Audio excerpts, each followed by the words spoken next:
Hey guys, it's StarrySky from Odyssey, and welcome to this Fire DPS mod video.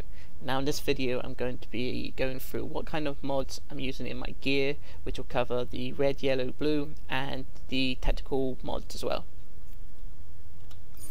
Now, let's get the stats so people can see it anyway. So for fire, I know some people go full might, but for me, I've never been a full might person. I always like kind of like a balanced loadout, so I can do good weapon. So I can do good damage with my might skills and also with my weapon damage. Especially if I'm out of power, then I know I'm still going to be able to do some decent damage with my weapon.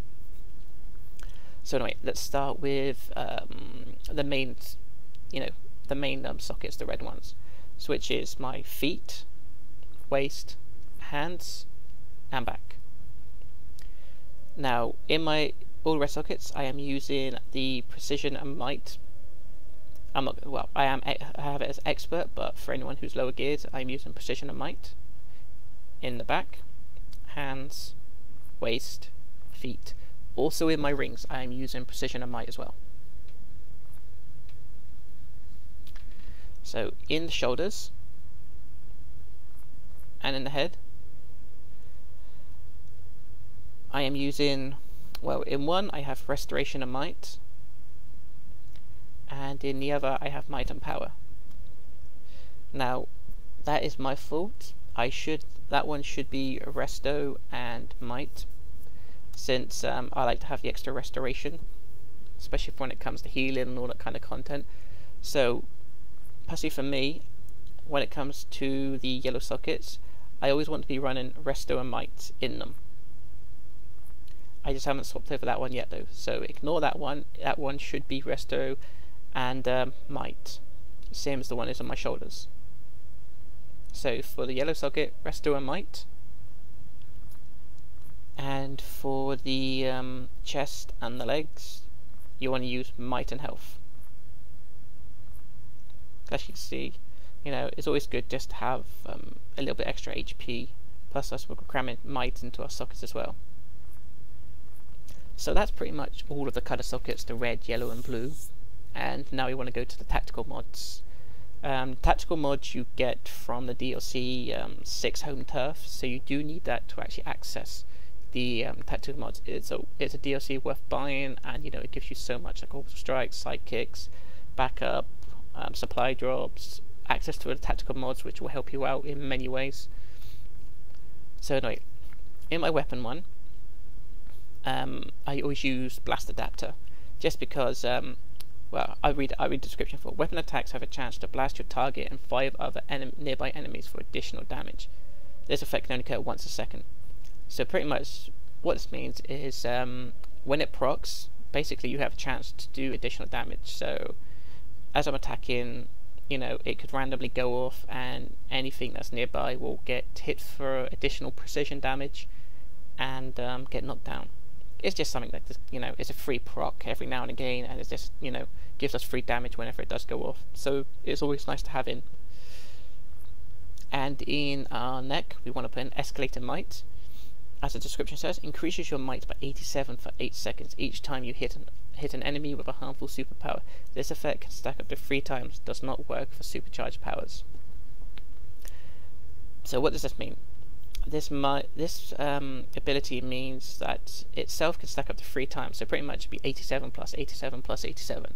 So it'd probably give you like 240 something, maybe high. I think it's 261 extra might.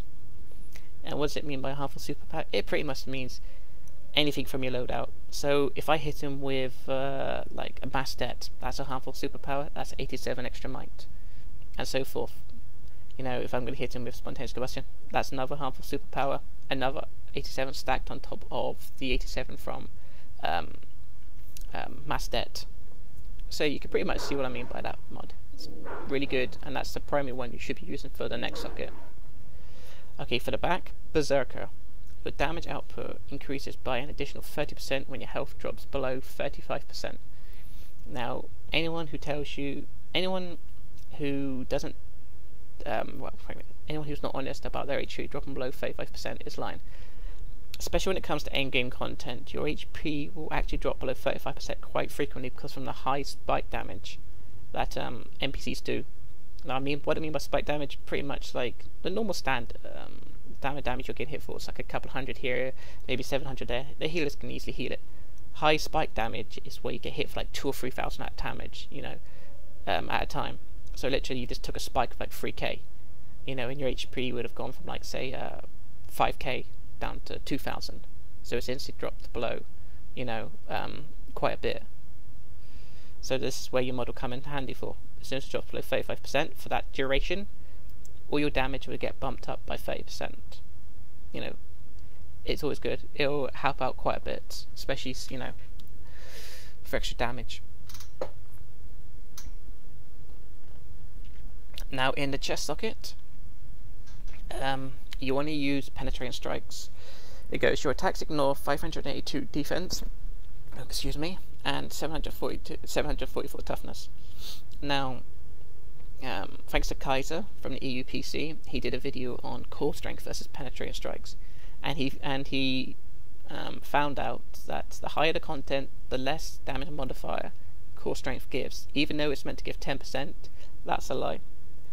What it does is it'll start off giving 10% at like lower level, but then if you get like tier 5, it gives like something like 6%. Where penetrating strikes, it pretty much just ignores a set amount of physical defense. So it will always give you a certain amount of increase in damage. So basically, as the higher the content gets, the more penetrating strike gets better. Instead of which is like core strength, but which does the opposite. At lower levels it's good, higher end it sucks. Penetrating strikes is decent at low levels, but the higher level content gets, it does more damage. So this is the one we want to be using at higher end content. And in the feat, I have Deadly Block. Your block counter causes additional damage equal to 25% of your precision. Now, if you're thinking it's PvE, why am I going to be blocking for? Precisely, it's part of the mechanics now. PvE does require to be blocking when it comes to ads or bosses attacking you. So with this mod, even though I'm blocking, I can still cause damage to them. So when I block them, I counter them, they get put on the floor, they've taken some damage just from me blocking. This is what I highly recommend this mod for. It's simple, but I mean, you know, if we can just do damage from blocking, why not?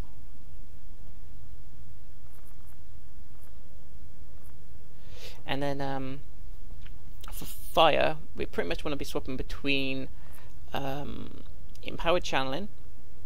Well, particularly for, depends on your loadout really. You want to swap in between empowered channeling. Channel superpowers are no longer vulnerable to interrupt, prevent standard control effects, and add 3,500 defense and 2,000 toughness while activated. This pretty much will make your channel skilled like snuff out uninterruptible. Let's face it, when we use snuff out, we want it to do the damage, and we don't constantly want to be pulled, stunned, knocked down. With this mod, you can do snuff out, and you don't have to worry about constantly being interrupted. It's very good. But if you are running a loadout which doesn't use snuff out and uses stuff like fire burst or mass det, you want to be using the mod enduring damage in your hand socket. Now, what this mod do is the 60% damage bonus gained by using abilities with an activation time will persist, and it's not overridden by lesser damage bonuses for a minimum amount of 20 seconds. So this mod, what it means for, as soon as I've activated mass det, right, I get the 60% damage modifier. Now normally, after I've used one skill, so if I've gone from mass det and then I instantly use, I don't know, say Inferno, that means I would have gone from a 60% damage modifier to a 50% damage modifier.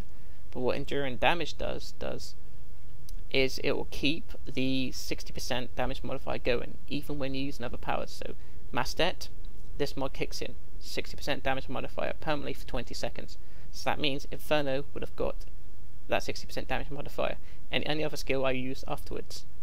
So as I'm constantly using a 60% damage modifier quite frequently in a rotation, it pretty much means permanently I have a 60% damage modifier.